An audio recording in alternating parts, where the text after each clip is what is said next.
오늘 우리에게 주시는 하나님 말씀 함께 보도록 하겠습니다. 구약성경 408쪽입니다.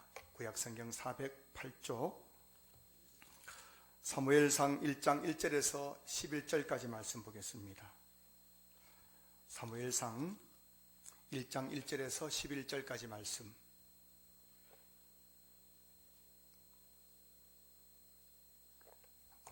말씀 봉독 후에 우리 김은정 집사님 나오셔서 또 오카리나로 또 함께 찬양을 하겠습니다. 제가 말씀을 봉독하겠습니다. 에브라임 산지 라마 다임소빔에 에브라임 사람 엘가나라 하는 사람이 있었으니 그는 요람의 아들이요 엘리우의 손자요 도우의 증손이요 숲의 현손이더라. 그에게 두 아내가 있었으니 한 사람의 이름은 한나요 한 사람의 이름은 브닌나라. 브닌나에게는 자식이 있고 한나에게는 자식이 없었더라. 이 사람이 매년 자기 성읍에서 나와서 실로에 올라가서 만군의 여호와께 예배하며 제사를 드렸는데 엘리의 두 아들 홈니와 비나스가 여호와의 제사장으로 거기에 있었더라. 엘가나가 제사를 드리는 날에는 제물의 분깃을 그의 아내 브닌나와 그의 모든 자녀에게 주고 한나에게는 갑절로 주니 이는 그를 사랑함이라. 그러나 여호와께서 그에게 임신하지 못하게 하시니 여호와께서 그에게 임신하지 못하게 하심으로 그의 적수인 브닌나가 그를 심히 격분하게 하여 괴롭게 하더라.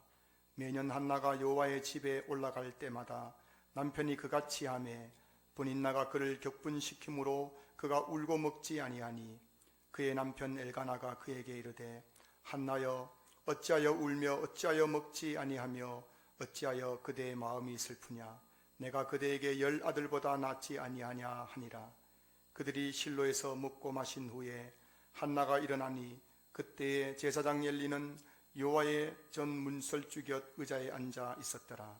한나가 마음이 괴로워서 여호와께 기도하고 통곡하며 서원하여 이르되 만군의 여호와여 만일 주의 여종의 고통을 돌보시고 나를 기억하사 주의 여종을 잊지 아니하시고 주의 여종에게 아들을 주시면 내가 그의 평생에 그를 여호와께 드리고 삭도를 그의 머리에 대지 아니하겠나이다. 아멘. 할렐루야. 오늘 또 주일 예배 오신 여러분들을 환영하고 축복합니다. 여러분 교회 오시니까 좋으시죠? 오늘 이 교회에서 꼭 하나님 만나고 돌아가시길 바랍니다. 오늘 이 예배 가운데 하나님을 만나지 못하면 이 예배는 그냥 사람들의 모임에 불과할 것입니다. 그러나 이 예배 가운데 정말 여러분들이 하나님 만날 때 진짜 이 예배가 될 것입니다. 여러분 오늘 이 모임이 여러분들이 수많은 만남 중에 모임 중에 하나의 모임이 아니라 오늘 하나님을 만나는 그런 예배가 될 수 있기를 주의 이름으로 축복합니다. 하나님은 오늘 여러분들을 정말 만나길 원하십니다. 하나님은 두 팔을 벌리고 여러분 한 분 한 분들에게 사랑하는 내 아들아 딸아 내가 여기 있다. 내가 너와 함께 교제하기 원한다 말씀하십니다. 여러분 마음을 열고 이곳에 우리와 함께 하시는 하나님 꼭 만나고 그 하나님 만나면 다 해결되는 겁니다. 할렐루야. 하나님 만나면 해결되는 거예요. 교회 나오다 하나님 못 만나니까 여전히 내 인생이 그렇게 서글프고 답답한 것입니다. 오늘 예배 가운데 하나님 만나고 여러분 마음이 뻥 뚫릴 수 있기를 여러분 축복합니다. 그리고 할렐루야 기뻐하면서 돌아갈 수 있기를 소망합니다. 5월 가정의 달을 맞아서 오늘은 가정을 살리는 기도라는 제목으로 함께 말씀을 나누려고 합니다. 가정을 살리는 기도라는 그 말의 의미는 좀 뉘앙스가 좀 중의적인데요. 제가 여러분들과 나누고 싶은 것은 우리 가정을 살리는 것은 바로 기도밖에 없다는 그런 의미에서 가정을 살리는 기도라는 제목을 붙여봤어요. 우리 가정을 살리는 것은 기도밖에 없다는 겁니다.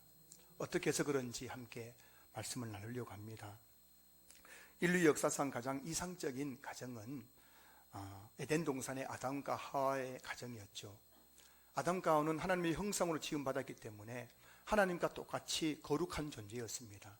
그래서 에덴 동산에서 아담과 하와는 정말 인고 부부였고 아담과 하와 가정에는 아무 문제가 없었습니다. 늘 아담은 자기 아내 하와를 보면서 당신은 내 뼈 중에 뼈요 살 중에 살입니다 하면서 하와를 내 몸같이 사랑했습니다. 하와는 남편 아담을 볼 때마다 나는 당신을 돕기 위해 지음받은 당신의 돕는 배필입니다 하면서 남편을 존중해주고 남편을 가정의 머리로 생각했습니다.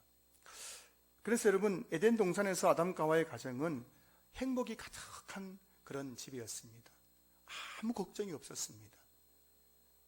아무 두려움이 없었습니다. 부부간에 조금이라도 갈등이 없었습니다. 완벽한 가정이었습니다. 그런데 창세기 3장에서 아담과 하와가 선악과를 따먹고 죄로 말미암아 하나님의 형상을 잃어버리고 타락한 이후부터 아담과 하와의 가정에 문제가 생기기 시작했습니다. 창세기 3장 1절에서 창세기 3장 11절부터 13절까지 말씀 보시면 이르시되 누가 너의 벗었음을 내게 알렸느냐? 내가 내게 먹지 말라 명한 그 나무 열매를 내가 먹었느냐? 아담이 이르되 하나님이 주셔서 나와 함께 하신 여자 그가 그 나무 열매를 내게 주므로 내가 먹었나이다. 여호와 하나님이 여자에게 이르되 내가 어찌하여 이렇게 하였느냐? 여자가 이르되 뱀이 나를 깨므로 내가 먹었나이다. 여러분, 지금 선악과를 따먹고 나서 하나님께서 아담에게 묻습니다. 네가 왜 내가 먹지 말라 한 선악과의 열매를 따먹었느냐 했더니만 아담이 하는 말이 그거 하나님 내 잘못 아니고요, 하나님이 나와 함께 있게 하신 저 여자가 따먹으라 해서 먹은 거예요. 저 여자 때문입니다 라고 여자 탓을 하는 거예요. 아내 탓을 하는 겁니다. 우리 남편들 중에 그런 분들 많이 계시죠. 집안에 무슨 일만 있으면 누구 탓해요? 다 당신 때문이라고, 당신 친정 때문이라고 그렇게 말하는 사람들이 참 많더라고요. 그러자 이번엔 또 하나님께서 하와에게 묻습니다. 네가 왜 선악과를 먹었느냐 물었더니만은 하나님 그건 내 잘못이 아니고요, 뱀이 나를 깨워서 나도 어쩔 수 없이 먹었어요 하면서 뱀에게 그 탓을 돌리고 있습니다. 여러분, 아내 중에도 그런 분 많죠. 가정에 무슨 일이 있으면 늘 다른 사람 탓하잖아요. 네가 그래 된 것은 네 아빠, 네가 공부를 못하는 것은 누구 때문이라고요? 너 아빠 닮아서 그런 거야 하면서 늘 다른 사람 탓을 하는 그런 아담과 하와. 여러분, 부부간에 어떤 문제가 있을 때 여보 그것은 내 잘못이요 라고 하면 싸움이 생겨요, 안 생겨요? 안 생기죠. 근데 왜 부부싸움 합니까? 늘 부부싸움 할 때마다 이게 다 당신 잘못이야, 당신 때문이야 하기 때문에 부부싸움 나잖아요.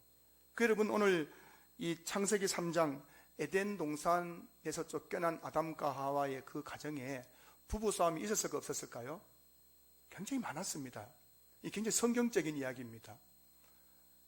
아담과 하와도 타락한 이후로 굉장히 부부싸움을 많이 했어요. 무슨 문제만 생기면은 아담은 하와에게 이게 다 당신 탓이라고, 하와도 늘 남편 아담에게 이게 다 당신 탓이라고. 그래서 난 부부싸움 했다는 겁니다. 부부싸움의 원조가 누구라고요? 아담과 하와라는 겁니다. 여러분, 아담과 하와의 가정에는 부부싸움만 있었던 것이 아닙니다. 그 가정에는 끔찍한 살인사건도 있었습니다. 창세기 4장에 가면은 아담의 두 아들 가인과 아벨이 있지 않습니까? 가인과 아벨이 제사 지내고 난 다음에 형 가인이 동생 아벨을 죽이는 그런 끔찍한 그런 사건이 있었지 않습니까?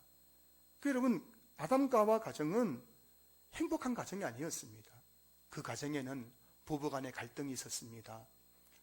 형제 간의 칼부림이 있어서 살인사건이 나기도 합니다. 그러니 절대 아담과 하와의 가정은 행복한 가정이 아니었습니다. 우리는 성경에 나오는 인물들을 바라볼 때 막연한 동정으로 바라볼 때가 많죠. 아브라함, 이삭, 야곱, 요셉, 또 사무엘, 다윗, 이런 인물들 생각할 때마다 그 사람들 참 믿음이 좋으니까는 그 집안 또 가정 또 행복했겠지, 행복하게 살았겠지라고 막연하게 그렇게 생각을 합니다. 그런데 여러분, 성경을 우리가 정말 면밀히 잘 공부해 보면요, 창세기 3장 이후로 모든 성경의 인물들의 가정은 행복하지 못했습니다. 하나같이 불행했습니다. 여러 가지 가정의 문제로 말미암아 염려하고 근심하고 걱정하고 하는 그런 삶을 살았다는 거예요. 여러분, 야곱 하면 여러분들이 야곱은 참 하나님께 복을 많이 받은 사람라고 생각할지 모르지만 야곱의 인생을 인생에는 정말 많은 가정의 어려움이 있었음을 성경이 말씀해 주고 있죠. 오죽했으면 야곱이 바로왕 앞에서 창세기 47장 9절 말씀 보면은 네 나이가 몇이냐라고 바로가 왕이 물었을 때 내 나이 130세인데 험악한 세월을 보내었습니다 라고 고백하는 거예요. 그렇게 하나님의 복을 많이 받았지만 야곱의 130년의 인생을 한마디로 험악한 세월이었습니다. 내 아내의 등살 속에서 또 아들이 또 막내 요셉을 애굽의 노예로 팔아먹지요. 딸 디나가 세겜에서 그 땅 주장에게 강간을 당하지요. 가장 이루 말할 수 없는 불행한 일들이 끊이지 않았던 것이 야곱의 가정이었습니다. 다윗은 어떻습니까? 성군 다윗, 우리 모든 성도님들이 제일 좋아하는 성경 인물 중에 한 사람이 다윗 아닙니까? 그런데 다윗의 가정을 사무엘상과 하를 통해서 보면요, 다윗은 늘 눈물이 내 양식이 될 만큼 눈물의 세월을 보내었습니다. 다윗은 하루도 눈물 없이 살 수 없을 만큼 가정에 이런저런 많은 문제가 있는 그런 삶을 살았다는 것이죠. 오늘날 우리의 가정도 또 어떻습니까? 여러분의 가정은 평안하십니까? 여러분의 가정에는 아무 문제가 없습니까? 저는 전도사 시절 어느 장로님께서 저에게 해주신 말씀이 아직도 제 마음에 교훈으로 남아 있습니다. 전도사님, 앞으로 목회하실 때 이것 한 가지는 꼭 기억하시기 바랍니다. 밖에서 볼 때는 행복하고 아무 문제 없어 보이는 가정도 안에 들어가 보면 눈물 없는 가정이 없고 문제 없는 가정이 없습니다. 20년 전에 저에게 해주신 어느 장로님의 말씀인데 제가 목회를 하면 할수록 새록새록 정말 마음에 정말 와닿는 말씀입니다. 지금까지 사역을 하면서 정말 문제없는 가정을 본 적이 없습니다. 멀리서 볼 때는 참 좋아 보이지만 신방을 하고 가까이 가서 보면은 여러 가지 이런저런 문제로 인하여 힘들어하는 모습을 보게 되는 것이죠. 오늘 본문에 나오는 엘가나의 가정은 어떻습니까? 오늘 본문에 나오는 엘가나의 가정, 여느 가정과 다를 바가 없습니다. 3절 보시면은 이 사람이 매년 자기 성읍에서 나와서 실로에 올라가서 만군의 여호와께 예배하며 제사를 드렸는데, 엘가나는 레위 지파에 속한 사람입니다. 레위 지파는 성막에서 일을 하는 사람들 아닙니까? 요즘으로 치면은 교회에서 일하는 사람, 사역자입니다. 레위 지파의 가정이었습니다. 그리고 매년 여호와께 예배드리고 제사드리는 그런 신앙생활 잘하는 가정이었습니다. 여기까지만 보면 엘가나의 가정은 참 밖에서 볼 때는 아무 문제 없고 행복해 보이는 그런 가정처럼 보입니다. 그런데 오늘 본문을 면밀히 살펴보면은 엘가나의 가정 안에는 여러 가지 문제가 있음을 성경이 말씀하고 있습니다. 첫째는 엘가나는 아내가 2명입니다. 2절 보시면 그에게 2 아내가 있었으니 한 사람의 이름은 한나요 한 사람의 이름은 분인나라. 아내가 둘이라는 것은 정상적인 가정이 아니잖아요. 창세기 2장 24절 보시면은 이러므로 남자가 부모를 떠나 그의 아내와 합하여 둘이 한 몸을 이룰지로다. 하나님은 한 남편과 한 아내가 한 몸을 이루도록 가정을 만드셨습니다. 그런데 지금 엘가나는 아내가 둘입니다. 정상적인 가정이 아닙니다. 이 2 아내로 말미암아 엘가나의 가정에는 불행이 시작되었다는 것을 성경이 말씀해 주고 있죠. 둘째는 한나는 아이를 낳지 못했습니다. 2절 하반절 보시면은 분인나에게는 자식이 있고 한나에게는 자식이 없었더라. 고대 근동에서 임신하지 못하는 여자는 신의 저주를 받은 것으로 여겨졌습니다. 구약 성경에서도 다사는 하나님의 축복을 상징하고 불임은 하나님의 저주를 상징했습니다. 그런 시대적 배경 속에서 한나가 자식이 없었다는 것은 하나님께 저주받았다는 것을 의미하는 것이죠. 한나는 스스로 생각할 때도 나는 하나님의 저주받은 여자야. 다른 사람들도 한나를 볼 때마다 하나님의 저주를 받아서 아이를 못 낳는 여자야. 그러니 한나가 얼마나 불행한 삶을 살았겠습니까? 나는 저주받은 여자야. 많은 성도님들이 자기 자신을 저주받은 사람이라고 생각하는 경우가 있더라고요. 내가 이렇게 사는 것은 내가 저주받아 그런 거야. 죄를 많이 지어서 이렇게 된 거야 하면서 자기 자신을 비하하고 늘 자기 자신을 정말 불행하게 살아가는 분들이 계시더라고요. 한나가 그런 사람이었습니다. 나는 저주받은 여자야. 그 얼굴에 웃음이 있겠습니까? 그 마음에 평강이 있겠습니까? 그런 얼굴로 남편 엘가나를 대할 때에 남편 엘가나의 마음은 기뻤겠습니까? 그러니 여러분, 그 가정이 늘 우울한 거예요. 가정에 기쁨이 없는 겁니다. 거기에다가 세 번째 보면은 한나와 분인나의 관계가 좋지 않았습니다. 6절 보시면은 그의 적수인 분인나가 그를 심히 격분하게 하여 괴롭게 하더라. 7절 분인나가 그를 격분시키므로 그가 울고 먹지 아니하니. 여러분, 자식이 있는 분인나가 자식 없는 한나를 늘 격분시켰습니다. 막 화나게 했다는 거예요. 한나 앞에서 막 자식 자랑을 하고, 자식 없는 여자라고 한나를 막 손가락질하고 업신여기고 한나를 막 화나게 만들었던 거예요.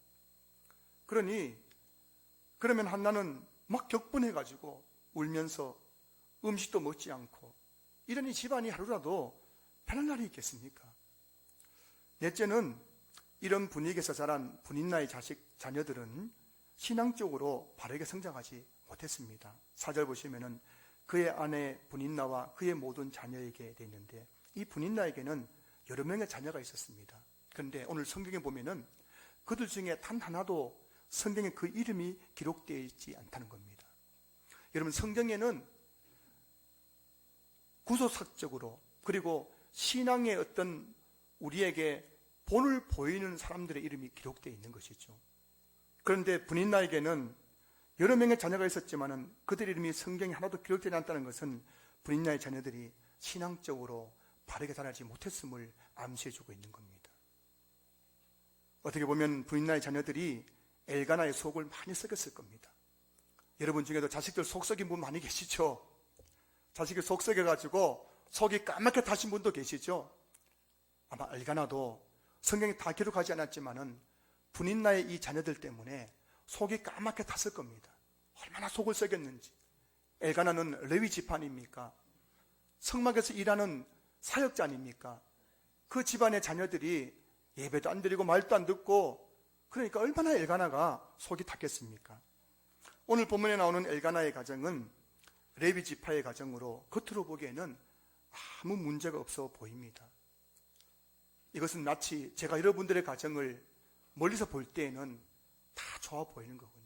우리 권사님들 가정도 집사님들의 가정도 다 좋아 보이는 겁니다. 그런데 안에 들어가 보면은 엘가나의 가정에 어떤 일이 있습니까? 아내 간의 그 갈등, 한나의 불임으로 오는 그 불행한 그 삶, 또 분인나의 그 자녀들이 신앙적으로 바르지 못하는 그 자녀의 어떤 문제들, 여러 가지 문제로 걱정 근심이 많은 가정이었습니다. 이런 가정에서 가장으로 살아가는 엘가나의 심정이 어땠을까요? 여러분, 두 아내가 맨날 싸우지요. 한나는 자식이 없다고 늘 내가 저주받는 인생이라고 그렇게 하고 있지요. 맨날 그냥 울고 괴로워하고 먹지 않고 있지요. 자식들은 속을 썩이지요. 여러분, 대한민국에 가장으로 살아간다는 것이 쉽지 않을 것 같습니다. 오늘 여기 계신 우리 남편 되시는 분들 힘내십시오. 좀 밖에 일하고 집에 돌아오면 집안이 좀 평안해야 되는데, 아내도 내 마음 몰라주고 자식도 내 마음 몰라주고. 여러분, 그러나 힘내십시오. 엘가나도 그렇게 힘들었습니다. 여러분, 한나는 또 어땠습니까? 맨날 집안에 있으면 분인나가 격분시켜가지고 막 화가 차오르죠. 울고 괴로워하고 음식을 먹을 수 없을 만큼 답답하고, 얼마 전에도 어떤 분이 제게 말씀하시더라고요. 왜 식사 안 하십니까? 밥을 못 먹겠대요. 무슨 문제가 있어가지고. 여러분, 한나도 참 불행한 거예요. 그래서 오늘 이 본문에 나오는 이 엘가나의 가정은 정말 여러 가지 문제 때문에 행복하지 못한 그런 가정의 모습을 우리에게 보여주고 있습니다. 자, 그런데 오늘 본문에 보면은 이 엘가나가 이 가정의 문제를 어떻게 풀어가고 있습니까? 4절 5절 보시면은 엘가나가 제사를 드리는 날에는 제사의 분깃을 그의 아내 분인나와 그의 모든 자녀에게 주고 한나에게는 갑절을 주니라고 되어 있어요. 지금 그 엘가나가 그 아내들의 갈등의 문제, 그것 때문에 한나가 지금 굉장히 힘들어하고 있는 그 문제를 어떻게 풀려고 하냐면은 아이를 낳지 못하는 그 한나에게 분인나보다 재물의 분깃을 갑절로 더 줬다는 겁니다. 여보, 당신 힘들지만 내가 당신에게 이렇게 갑절로 재물을 줄게. 여기서 재물의 분깃이라는 것은 단지 한 끼 음식이 아닙니다. 그 재물의 분깃이라는 것은 바로 한 달 양식일 수 있고 그 삶을 살아가는데 꼭 필요한 것들, 그래서 큰 재물과 같은 것입니다. 오늘 본문에서 지금 엘가나는 그 힘든 한나의 문제를 어떻게 풀려냐면은 바로 재물의 분깃, 즉 돈으로 문제를 해결하려고 있는 거예요. 내가 당신에게 2배로 줄게, 2배 줄게. 이거면 되잖아. 힘내라고. 더 이상 그 걱정하지 말라고. 여러분, 지금 이 한나가 재물의 분깃을 2배 더 준다고 그 한나의 마음에 있는 슬픔과 괴로움이 사라지겠습니까? 돈으로 아무리 많이 준다 한들 아이 못 낳는 그 서러움과 저주받은 인생, 그 분인나의 격분으로 오는 그 슬픔과 그 괴로움을 이게 극복될 수 있겠습니까? 오늘날에도 돈으로 가정의 문제를 해결하려고 하는 분들이 많이 계시죠. 우리 가정에 돈이 없어서 불행하다고 합니다. 여러분 가정에 돈이 없어서 불행하십니까? 만약 우리 가정에 돈만 있으면 우리 가정은 행복해질 것이라고 말합니다. 여러분 정말 여러분 가정이 돈이 지금보다 더 많으면, 갑절로 더 많으면 여러분 가정이 행복해지실 것 같습니까? 부부관계가 돈으로 해결될 수 있습니까? 여러분 부부관계에 있는 그 미묘한 갈등들, 그 상처들이 더 많은 돈을 벌어준다고 해서 해결될 수 있습니까? 만약 부부관계가 돈으로 행복할 수 있다면 왜 재벌들이 이혼을 할까요? 돈으로 다 될 수 있다면 왜 그렇게 많은 돈을 가지고 있는 재벌들이 이혼을 한단 말입니까? 자녀 문제가 돈으로 해결되던가요? 만약 자녀 문제가 돈으로 해결될 수 있다면 왜 우리나라가 OECD 국가 중에서 청소년 자살률이 1위인 나라가 되었을까요? 제가 보니까요, 저는 아주 평범한 목회자고, 저는 사회에서 이 계층조 따지면은 하류층에 속합니다. 근데 우리 애들 진짜 잘 먹은 것 같아요. 제가 그때 나이 비하면은 우리 애들 진짜 호강 많이 하거든요. 없는 게 없습니다. 우리 집이 정도라면은 이 수도권에 사는 여느 가정들 보면은 그 아이들은 진짜 풍족하게 사는 거거든요. 근데 왜 애들이 자살합니까? 왜 애들이 가출합니까? 왜 탈산합니까? 지금 우리나라 청소년 문제가 심각한 거 알고 계시지요? 멀쩡한 집에서 부족함 없이 살면서도 애들이 탈선하고 방황하고 있는 겁니다. 뭘 의미하겠어요? 자녀 문제가 돈으로 안 된다는 겁니다. 여러분 자녀의 마음을 돈으로 살 수 있겠습니까? 부모가 없다는 거예요. 그런데도 오늘 엘가나도 그렇고 너무나 많은 사람들이 우리 가정의 문제를 돈이면 다 된다고 해결된다고 생각하면서 지금도 돈 하면서 돈을 위해 살아가는 거예요. 가정은 지금 엉망이 돼 가는데도 불구하고요.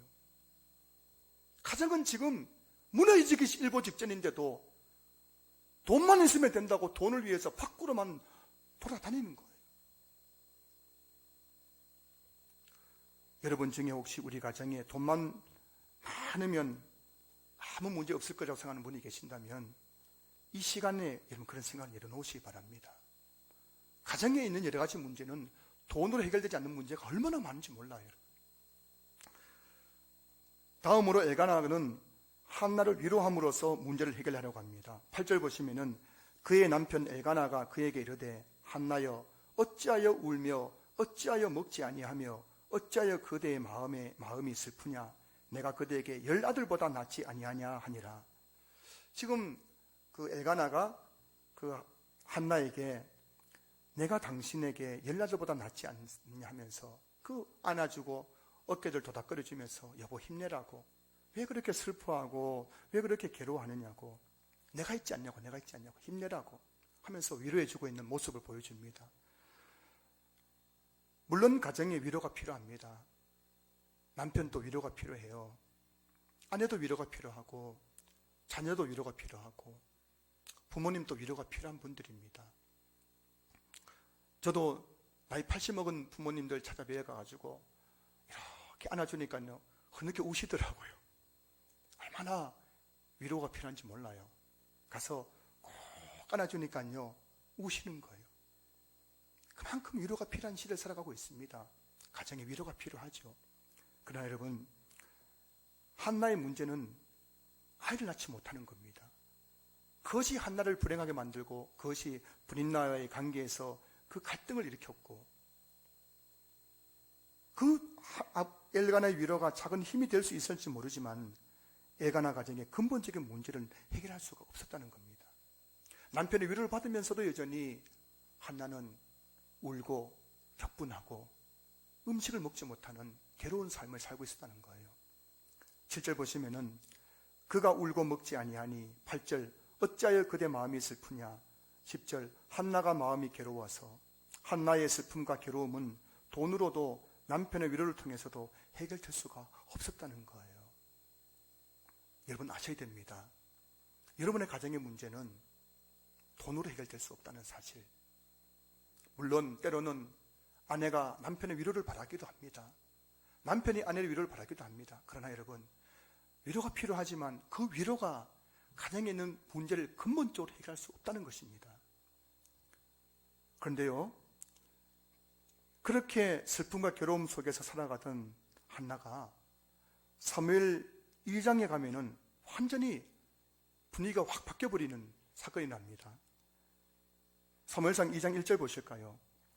한나가 기도하여 이르되 내 마음이 여호와로 말미암아 즐거워하며 내 뿔이 여호와로 말미암아 높아졌으며 내 입이 내 원수들을 향하여 크게 열렸으니 이는 내가 주의 구원으로 말미암아 기뻐함이니이다. 여러분 지금 바로 조금 전에 사무엘상 1장에 나오는 한나의 모습과 너무 딴판 아닙니까? 맨날 그냥 울고 막 격분하고 밥 안 먹어 하면서 막 그래 들어 누워있던 그 한나의 모습이었는데, 아니 창세기 사무엘상 2장 1절에 오니까는 한나가 지금 뭘 하고 있습니까? 하나님께 감사의 기도를 드리는 겁니다. 한나의 마음이 즐거움과 기쁨으로 가득 차 있는 겁니다. 얼마 전까지만 하더라도 슬픔과 괴로움뿐인 한나의 인생이 어떻게 이렇게 기쁨과 즐거움의 인생으로 바뀔 수 있을까요? 도대체 그 사이에 무슨 일이 있었을까요, 여러분? 엘가나가 돈을 많이 갖다 줬을까요? 엘가나가 막 엄청나게 위로해 줬을까요? 자, 본문 9절 말씀 보실까요? 그들이 실로에서 먹고 마신 후에 한나가 일어나니, 실로가 어디냐면 바로 성막이 있는 곳입니다. 성막은 하나님의 집이죠. 여호와의 집입니다. 지금 한나가 여호와의 집을 찾아왔습니다.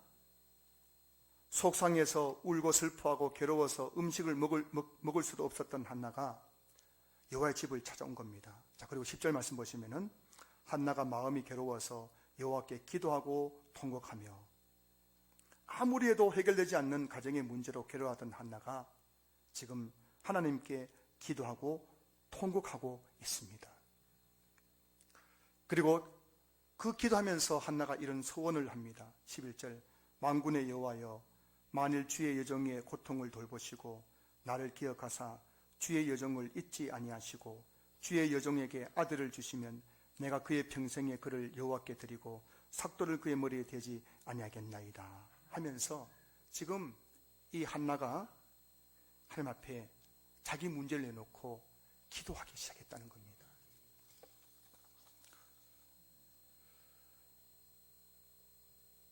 한나가 하나님 앞에 엎드려 울면서 기도하기 시작했을 때 하나님께서 어떤 일을 행하셨을까요? 오늘 본문 다음에 나오는 19절 20절 말씀 보시면은 그들이 아침에 일찍 일어나 여호와 앞에 경배하고 돌아가 라마의 자기 집에 이르니라. 엘가나가 그의 아내 한나와 동침하매 여호와께서 그를 생각하신지라. 한나가 임신하고 때가 이르매 아들을 낳아 사무엘이라 이름하였으니 이는 내가 여호와께 그를 구하였다 함이더라. 여러분, 한나가 기도할 때 하나님께서 한나를 생각하심으로 그에게 임신하게 하셔서 아들 사무엘을 낳게 하셨다는 겁니다. 그 순간 한나의 마음속에 슬픔과 괴로움이 가득했던 한나의 마음속에 즐거움과 기쁨으로 충만해지게 되었다는 것입니다. 여기서 한 가지 생각해 볼 게 뭐냐면은, 한나는 매년 실로에 올라갔습니다. 매년 엘가나와 함께 실로에 올라갔습니다. 그런데 매년 실로에 올라갔지만 여전히 그의 삶에는 뭐가 있었습니까? 슬픔과 괴로움이 가득했다는 겁니다. 여러분들이 매주일마다 교회에 나오십니다. 매주일마다 교회에 나오신데도 불구하고, 예배를 드리는데도 불구하고 여전히 내 마음에 슬픔과 괴로움이 가득하다는 것입니다. 이게 한나의 삶이었습니다. 그런데 오늘 본문이 뭘 말씀하고 있냐? 매년 한나가 그렇게 실로에 올라왔다는 겁니다. 그런데 그래도 한나의 마음속에 있는 그 슬픔과 괴로움은 사라지지 않았습니다. 그런데 오늘 본문, 어느 해, 오늘 본문이 말하고 있는 그 해에 한나가 실로에 와서 여호와께 예배드리고 제사 드린 다음에, 그 다음에 한나가 뭘 했느냐면은 그곳에서 하나님께 기도했다는 거예요. 기도할 때 하나님께서 그 한나의 슬픔과 괴로움을 보시고 한나의 템을 여셔서 그에게 사무엘을 허락해 주셨다는 것입니다. 많은 분들이 하나님을 오해하십니다. 하나님을 누리기만 하면은 내가 원하는 것을 뚝딱 이렇게 주시는 자판기쯤으로 생각하는 거예요. 여러분도 지금 보면은 지금 자판기 두드리고 있는 분이 많아요. 지금 여기 와서요. 자판기 누르는 거, 뭐 축복, 물질의 복, 건강의 복 뚝뚝 누르고 계신 거예요. 오늘 예배 드리니까 하나님께 주시겠지. 굉장히 오해하는 겁니다. 그렇게 하나님을 오해할 때가 굉장히 많습니다. 그러면 하나님은 자판기가 아닙니다. 인격적이신 분이에요. 하나님은 우리가 기도할 때까지 기다리십니다. 우리가 기도도 안 하는데 막 주시는 분이 아닙니다. 여러분, 자식도 그렇지 않습니까?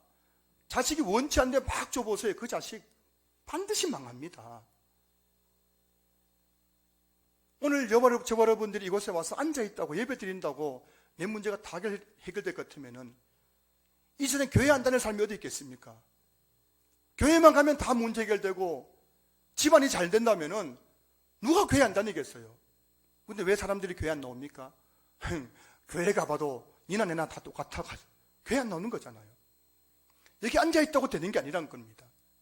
매년마다 한나가 남편과 함께 실로에 와서 제사를 드렸지만은 한나의 삶은 변하지 않았습니다. 그런데 오늘 본문에 바로 그 해에, 이 해에는 한나가 실로에 와서 뭘 하고 있습니까? 제사 드린 다음에 한나가 마음이 괴로워가지고 여호와께 기도하고 통곡했다는 겁니다. 하나님께서 한나가 기도할 때까지 기다리셨던 거예요. 여러분 아셔야 됩니다. 도대체 왜 하나님께서 내가 이렇게 힘든데 내버려 두실까? 하나님은 여러분들이 기도할 때까지 기다리시는 겁니다.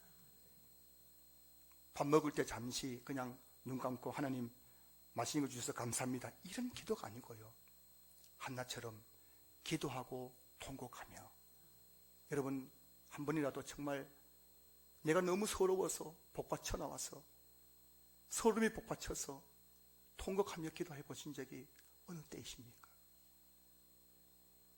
자식들 때문에 그렇게 끙끙거리시고, 건강 때문에 그렇게 끙끙거리시고, 가정의 여러 가지 문제 때문에 늘 내가 불행하다고 한두 쉬며 살면서도 정작 그 문제를 가지고 한편에 나와서 기도하며 통곡하며 엎드려 본 적이 어느 때이십니까? 하나님은 그때를 기다리신다는 거예요.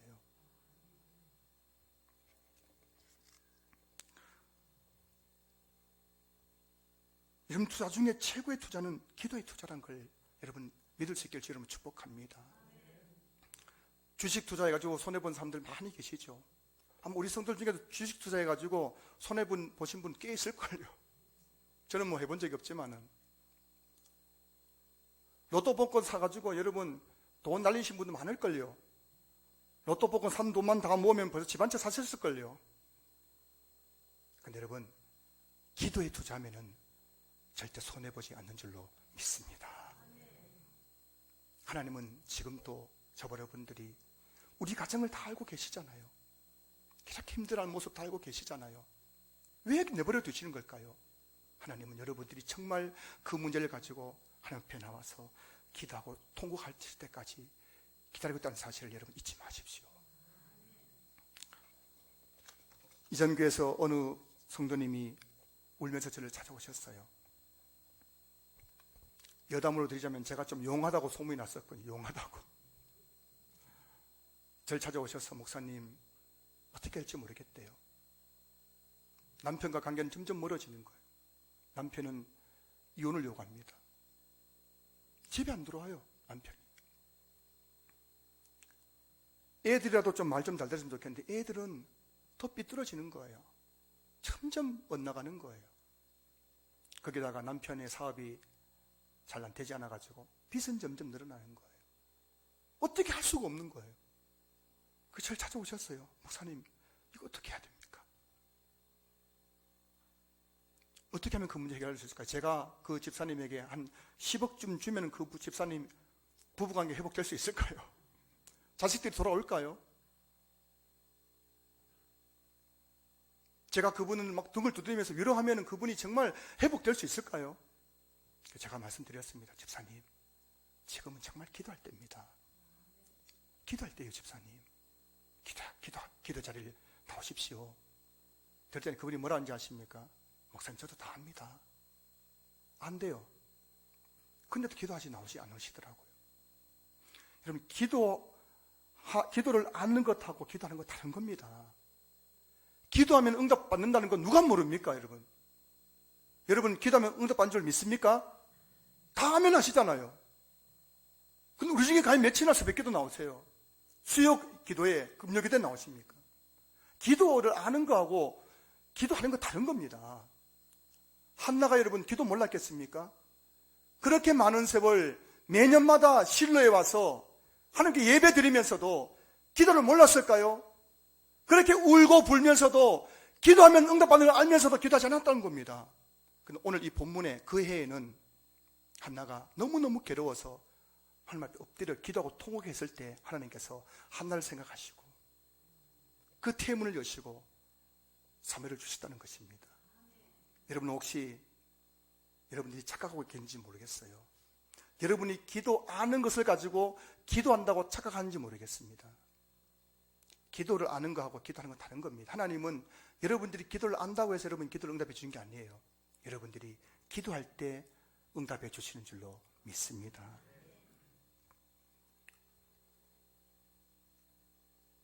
이제 며칠 전에 제가 어느 목사님을 만났는데 그 레소토에서 선교하시는 김옥수 선교사라는 분에 대해서 이야기해 주시더라고요. 이분이 레소토라는 남아공화국 옆에 있는 작은 나라인데 거기서 참 힘들게 선교하시다가 이번에 그 부천에 있는 한 400명 되는 그런 교회에 이제 담임 목사로 부임하게 되신다는 이야기를 들었는데 참 그 이야기 듣고 제가 감회가 새로운 거예요.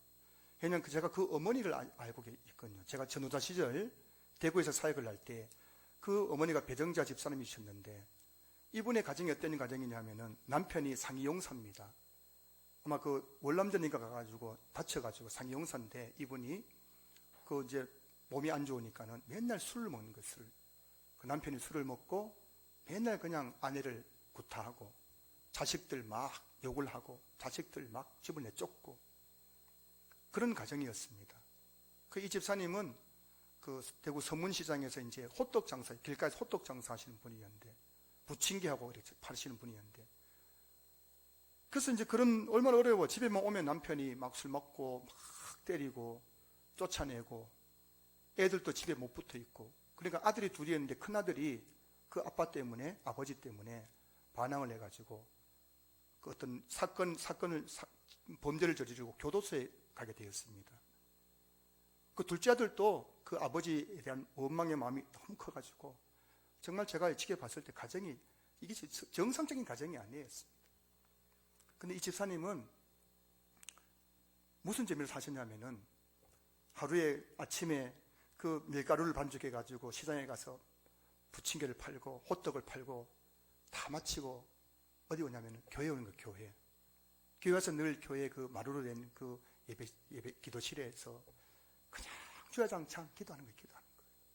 하루도 빠지지 않는 겁니다. 주야장창 기도하는 거예요.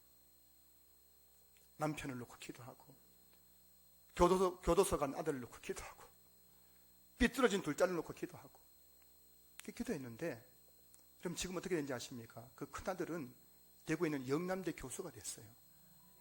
교도소 나와서 정신 차리고 공부를 했는데, 뒤늦게 공부를 했는데, 제가 알기로 전문대에서 4년대 대학으로 편입해가지고 거기서 공부하고 해가지고 결국 영남대 교수가 됐고요. 둘째 아들도 결국 방황하다가 신학교, 우리 고려 신학대학원 가서 졸업하고 레소토 선교사 하시다가 이번에 400명 되는 교회에 담임 목사로 부임하게 된 거예요.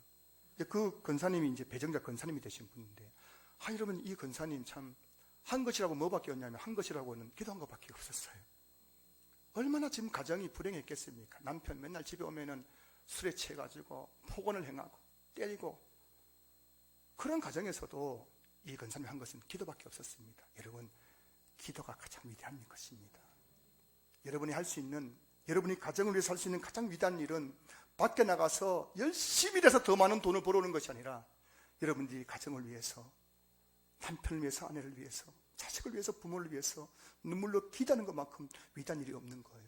하나님은 그 기도를 들으시고 여러분의 가정을 변화시켜 주실 것입니다. 경제적인 문제,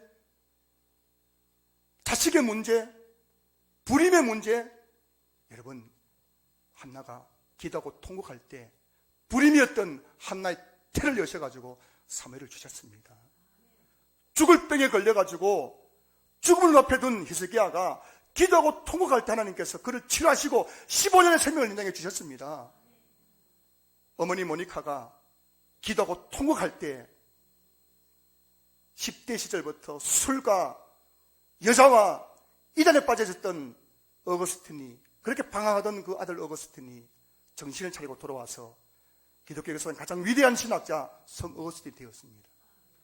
기도하고 통곡할 때 우리 가정의 불임의 문제, 건강의 문제, 자녀의 문제는 감사의 제목으로, 간증의 제목으로 바뀌게 될 것입니다. 하나님은 여러분이 기도하기를 기다리고 계신다는 사실을 잊지 마십시오.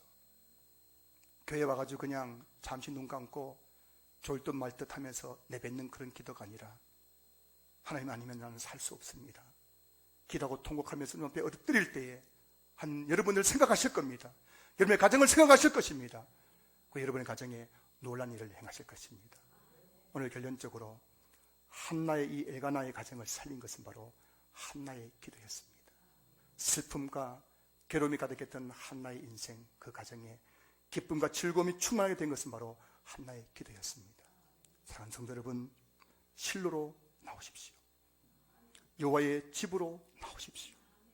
더 이상 가정에서 부부가 식탁에 둘러앉아서 당신 때문이라고 서로를 탓하지 마십시오. 아직도 한나처럼 격분하고 울고 슬퍼하고 괴로워만 안고 있지 마십시오. 이제는 실로 여호와의 집에 나와서 한나와 같이 여러분의 가정의 문제를 부둥켜 안고, 그것이 자식의 문제입니까? 경제적인 문제입니까? 건강의 문제입니까? 그 문제 부둥켜 안고 기도하고 통곡하십시오. 예수님께서 십자가를 지시고 골고다 언덕길을 올라가는 가실 때에 많은 여자들이 가슴을 치며 슬피 울며 여인들을 향하여 슬피 울었습니다. 그때 예수님께서 그 고골 언덕길 십자가를 지고 가시면서 그 여인들에게 이렇게 말씀하셨지요. 예루살렘의 딸들아, 나를 위하여 울지 말고 너희와 너희 자녀를 위하여 울라. 5월 가정의 달, 정말 지금이 저와 여러분들이 우리 가정을 위해서, 우리 자녀를 위해서 우려할 때인 줄로 믿습니다. 우려야 사는 거예요. 우려야 여러분의 가정이 사는 겁니다. 여러분이 울 때 하나님은 일하시는 겁니다. 이 사실을 기억하시면서 5월 가정의 달 더욱 기도 자리를 사모하고 더욱 기도한 일에 힘쓰는 우리 모두 될 수 있기를 주의 이름으로 축원합니다.